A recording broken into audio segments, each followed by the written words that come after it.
All right. This time I want to talk about block planes. And I've used block planes for years. And they're really a common tool to use in carpentry work. And I've got 7 different ones over here. And I'm going to go through each one of them. But before I do it, I'm going to tell you about how I use a block plane. And I use a block plane a couple of different ways.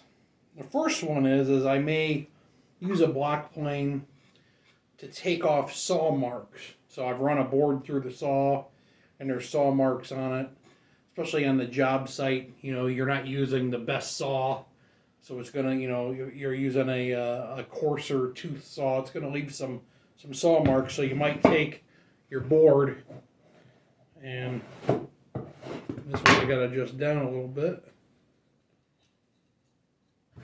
You might take your board and clean off those saw marks. So that's something you might do with a block plane.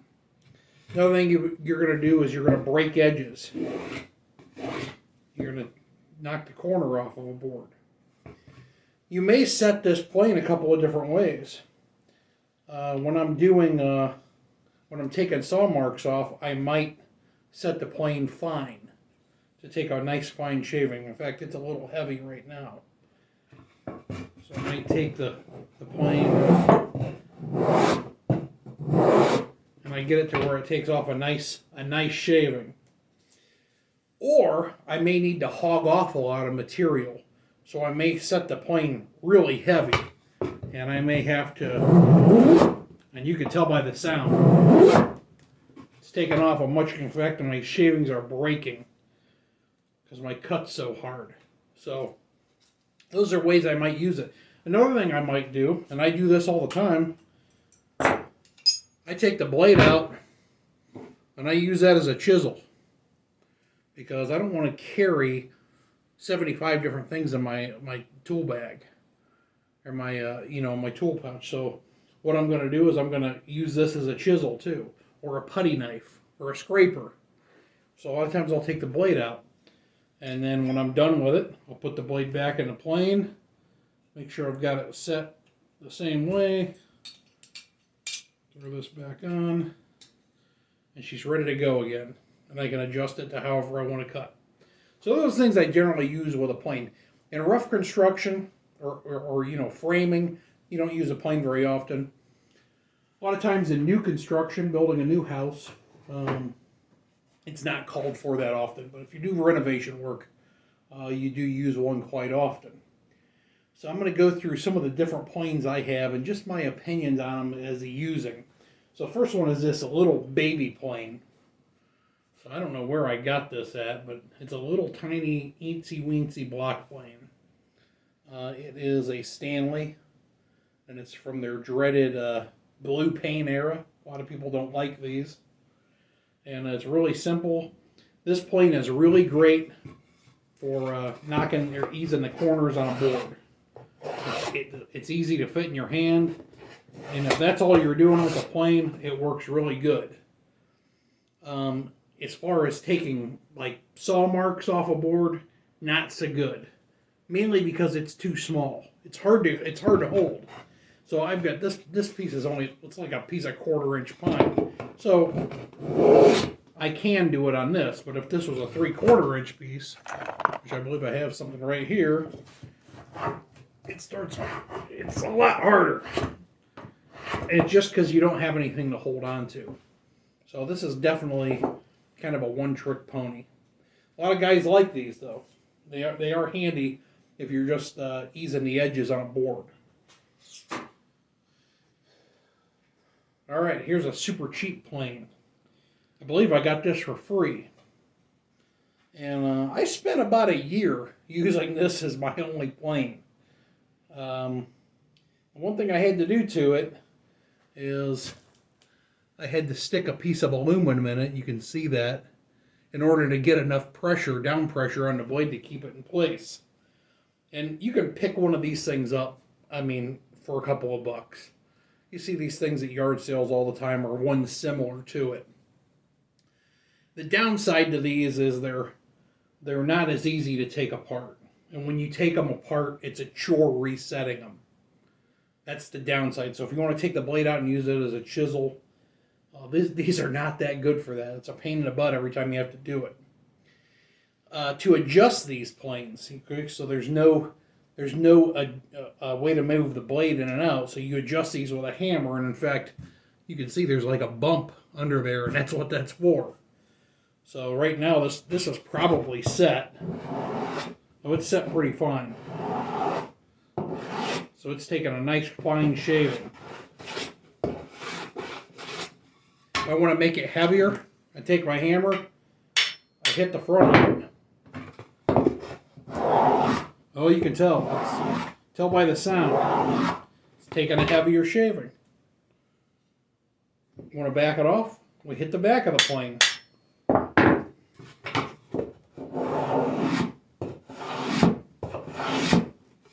So that's how that plane works.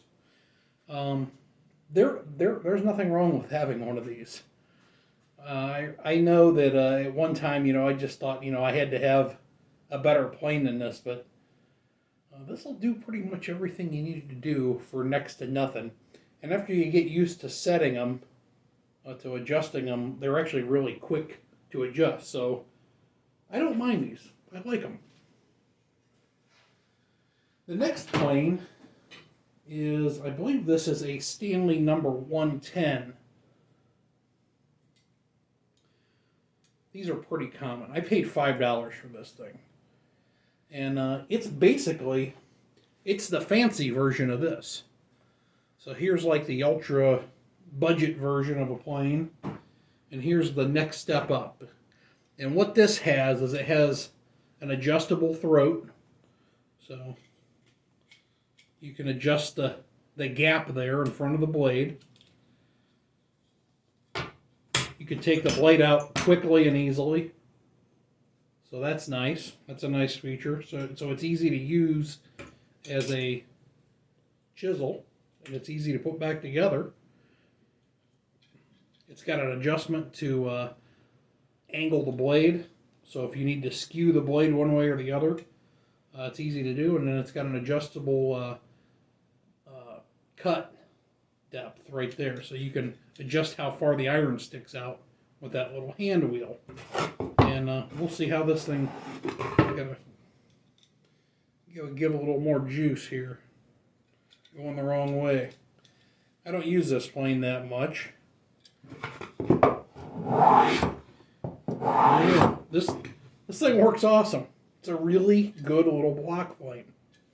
So that's the next step up. And this plane and this plane have the standard bed angle. So, and I don't know what that is.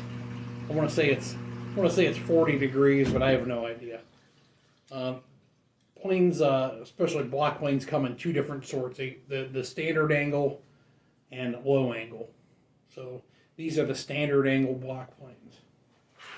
These work great, both of them. The next plane is my favorite plane of all time. My favorite block plane of all time. It's a Stanley number 60 and a half. And it's the old one. So they still make this plane, but I've got one to show it as an example. But it's just made slightly different. But I love this early version of it. And it does everything, like I said, it's easy to take apart. It's really easy to adjust. And you can adjust the throat. And the best thing about it is it's narrow. So this is, if we look at our Stanley 110, and we look at this, you can see that there's a big difference in the width of these two planes. This number 60 and a half is much handier. Fits in your hand a lot better. Also takes up a lot less space in your tool bag. So very, very nice. Your tool belt. Here's the updated version of this. This is the modern version. You can buy these today. They're, I don't know how much they cost. They're not terribly expensive. But this is a modern Stanley 60 and a half. Works very similar. It's got it's got one change. It's got an adjustment for the so you can skew the blade one side to another. The original 60.5 doesn't have that. I don't know a better way to describe this, but it doesn't feel as good. It's got a lot of stamped parts. This has a lot of cast parts. This just feels like a better plane. But this works great. It's a really good plane.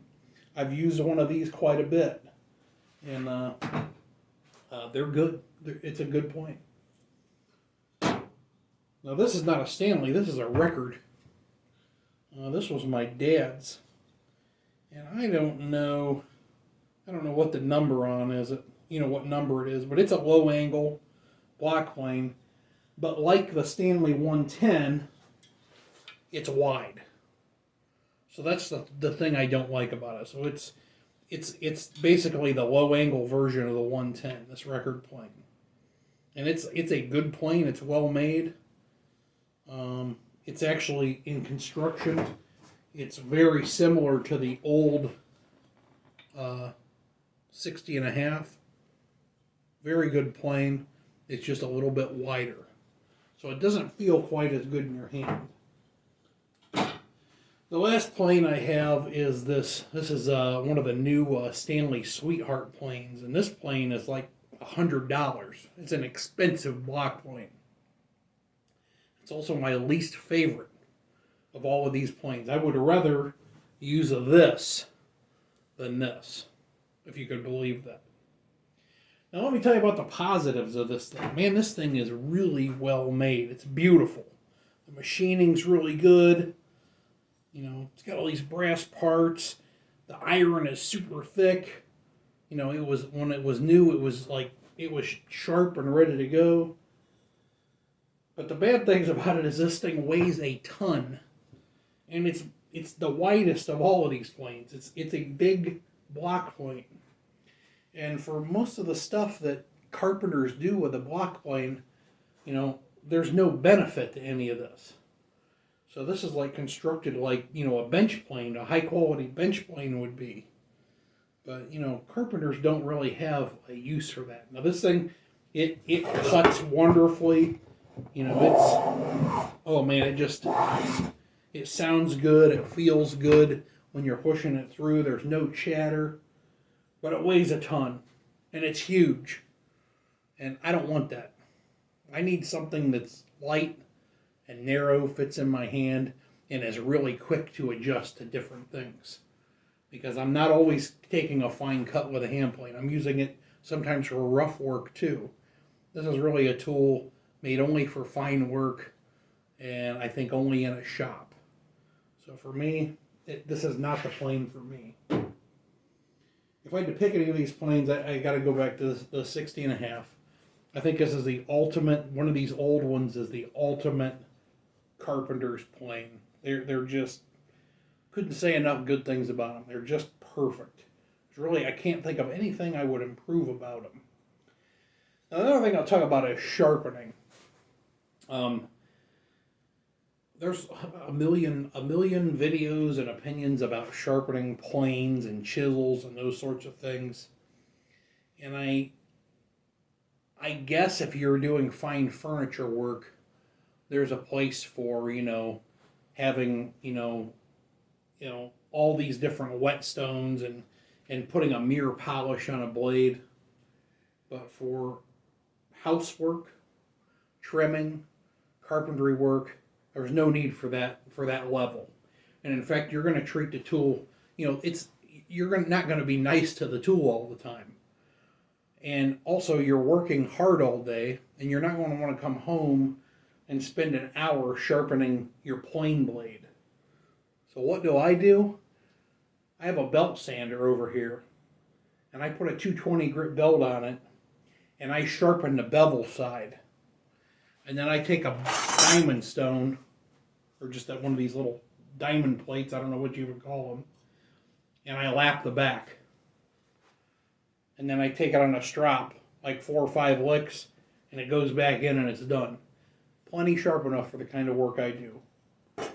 if I was building my dad always used to say, he says, we're not building a watch, right? You gotta put it in perspective of what you're doing. Certain kinds of work demand finer tools, but work in houses typically does not.